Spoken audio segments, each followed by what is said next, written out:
Good morning, friends and enemies. Today, we're talking about 6 players in which the hate has simply gone too far, all right? Dynasty markets are volatile. They move up and down. A single report or rumor can swing a player's value like a seesaw, right? And no other data point really represents this more than last year's production. N-1 of a player's production is typically the reason why a player's value will fall or it will rise. Today, we're going to go through 6 players whose value has just absolutely tanked based on what happened last year. But the problem is there's just not enough context behind these players' seasons. So I'm here to put context to it. Your idiot league mates are allowing you to buy the dip on these players at a tremendous value, and that's what we're here to do today. If you enjoy the video, all I ask is for you to subscribe to the channel. I want you to see my face daily and hit the button that looks like this while you are down there. Kyler Murray, speaking of down there. Kyler Murray's current ADP right now is the 402. He's the quarterback 13. And listen, I know things in Arizona weren't perfect by any means last year. He ended up as the quarterback 10 in fantasy football. It was like the first time in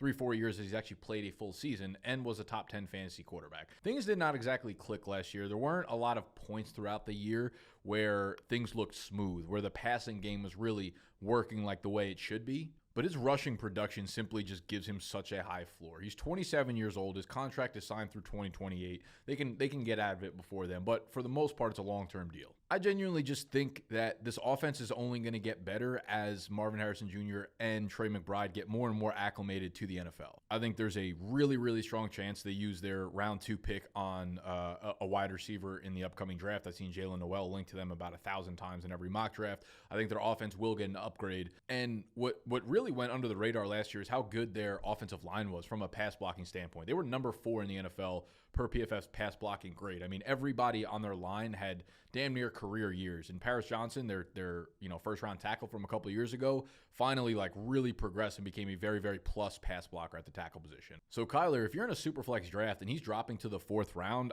I feel great about that, whether he's my QB2 or just a high floor quarterback 1 given his rushing production. He was kind of all over the place in terms of production last year, and I get it, but we're never going to be able to predict consistency over the course of a 17-game season, an 18-week season, right? Like, I don't know if a lot of you guys remember this, but when Tyler Lockett was in his prime, he was considered a boom or bust player. And then the next year, he was considered a safe floor player that never really boomed, right? Like, it was 12 points per game. The year before, though, it was like a 200-yard game. Like, these players and trying to actually gather what their consistency is going to be on a week-to-week basis is a crazy, mind-numbing, stupid fucking path to go down here, all right? So as long as the player is going to have a high floor and you think he's going to have a ceiling based on the attached parts to him, weapons, they have it in Arizona. Offensive line, they have it. Rushing production, he has it. I think this presents a great buying opportunity. Whereas last year with Kyler, if you wanted to take him in your startup draft, you were looking at probably back end of 2nd, early 3rd round, and now he's all the way down in the 4th round. Next player up on this list is Jayden Reed, the wide receiver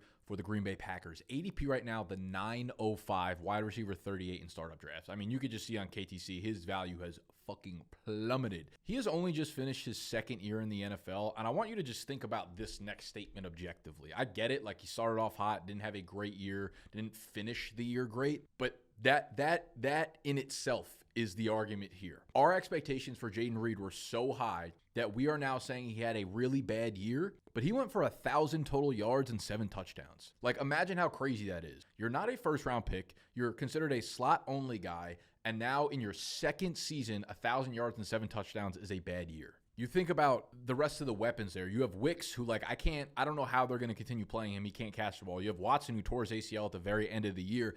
And when you look at the metrics for Jayden Reed, again, fantasy, it didn't end well for Jayden Reed. But his per target, his per route metrics were phenomenal. Top 15 in yards per out run, number 11 in formation adjusted yards per out run, number 3 in yards per target, number 11 in yards per reception, number 2 in target separation, number 7 in explosive rating, number 1 in the NFL among every single wide receiver in QB rating per target, and number 1 in fantasy points per target. I mean, that yards per route run number, smack in the middle of Jamar Chase and CeeDee Lamb. I feel extremely confident that Jayden Reed is a really good player attached to a high ceiling quarterback in a really, really sound offense with a great offensive minded head coach with a good system. Like these are just things that I want to invest into. I'm not really trying to nitpick whether or not I think Jayden Reed has the ability to be the third best wide receiver in the NFL. I just think he's a really good receiver in a really good situation, and I'm not going to overthink that. So for him to be in the 9th round of KTC rankings is fucking insane to me. And we're going to keep getting lower and lower. Like the rest of this list is only dudes ranked below that. And I get it.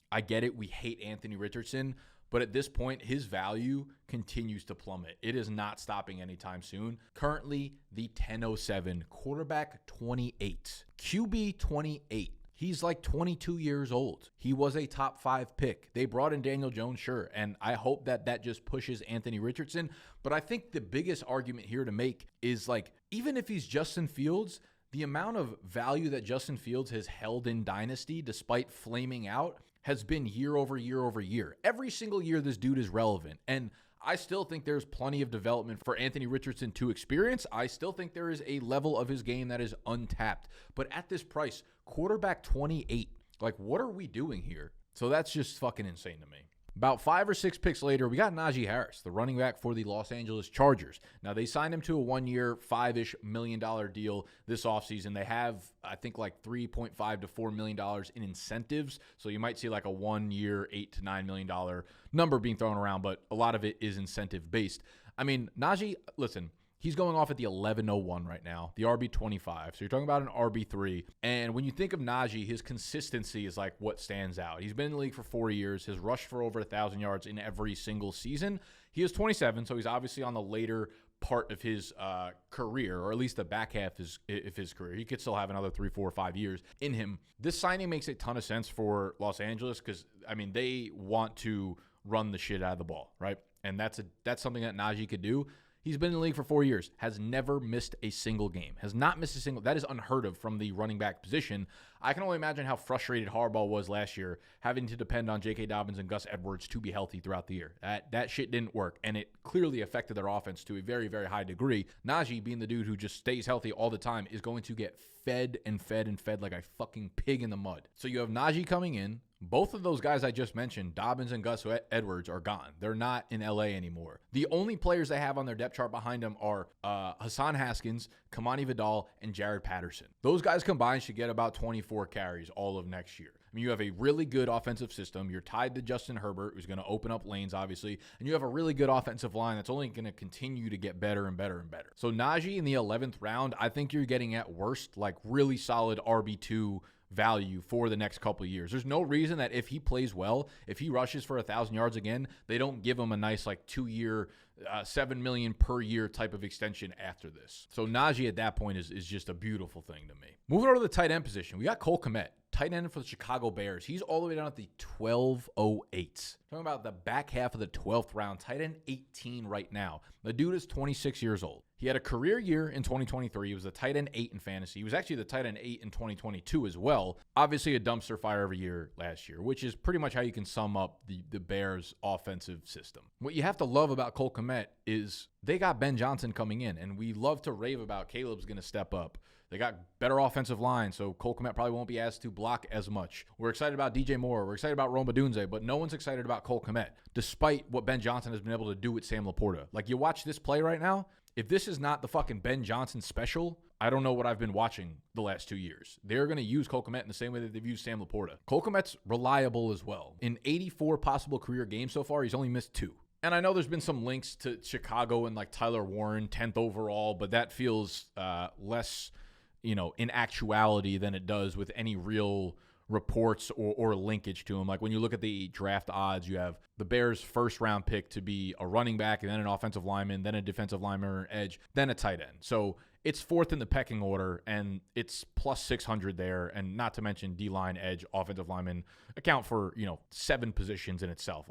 Tackle, center, guard, edge, interior. Like those are a lot of positions that are favored to be drafted before Tyler Warren. So obviously if Tyler Warren goes there, then it's a problem for Cole Kmet. I would be shocked if they use the 10th overall pick on Tyler Warren though. So I expect this offense to take a major leap up. Caleb's second year, a much improved offensive line with Joe Thuney, Jonah Jackson, Drew Dahlman coming in on the interior. I do expect them to draft if Genti doesn't fall there, and Gentry goes like 6 to the Raiders and they don't take him at 10, I expect them to go for a tackle at 10. I think this offense is just going to be humming in 2025. And Kmet's going to be the third leading target there. He's just being looked at as like he's Dallas Goedert now. And Goddard's 30 years old. Cole Kmet's 26. There's a difference there. There's different levels to this shit here. The last guy up on this list, this is a vet, and I can understand why there would be some pushback here. It's Stefon Diggs, newly signed to the New England Patriots, all right? His ADP is in the 15th round right now.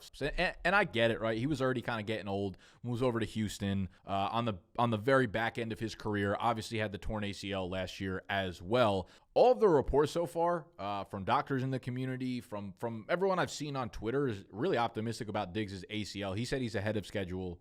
Take that with a grain of salt if you want. The Pats clearly have to be relatively comfortable, though, with Diggs and where he's at injury-wise to give him a 3-year, $65 million deal. Now, of course, when you look under the hood, that's not, fully guaranteed for 3 years. He might not be there after next year or 2 years or whatever. But in the 15th round, when I look at what this Patriots offense is going to be, they're going to have a completely improved offensive line to give Drake May more time. The top target earners on New England last year is a fucking joke. Talking about Hunter Henry, Pop Douglas, Kayshon Boutte, Austin Hooper.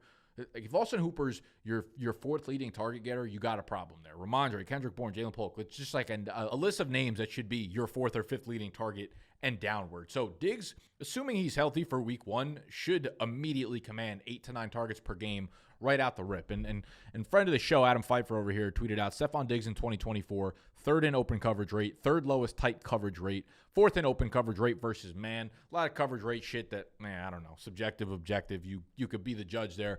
At the end of the day, the point is Diggs was awesome last year in Houston before getting hurt. Coming in clearly based on that contract as the number 1 for Drake May, who I expect to take a huge step up in year 2 as well. So even if you only get a year of production out of Diggs, 15th round ADP is like you're swinging at high cheese there. You're swinging at curveballs in the dirt. Like the likelihood of you really making contact in those rounds is pretty damn low. So I don't hate Diggs at all if you're going for like a chip right out the gate, just given that contract and what it says about the Pats' plan to have Diggs in their lineup, all right? So those are the 6 players I just think your idiot league mates are just letting you buy for way too cheap. You got Kyler Murray, you got Jayden Reed, Anthony Richardson, Najee Harris, Cole Kmet, or Stefon Diggs. And maybe it's, your league mates are letting you trade for them. Maybe you're doing a startup dynasty draft over the next month or 2, and this is where these guys' values are, but they're fucking valuelicious to me, all right? Go make sure you hit the subscribe button down below and click this one while you're down there. I'm out of here, and I will see you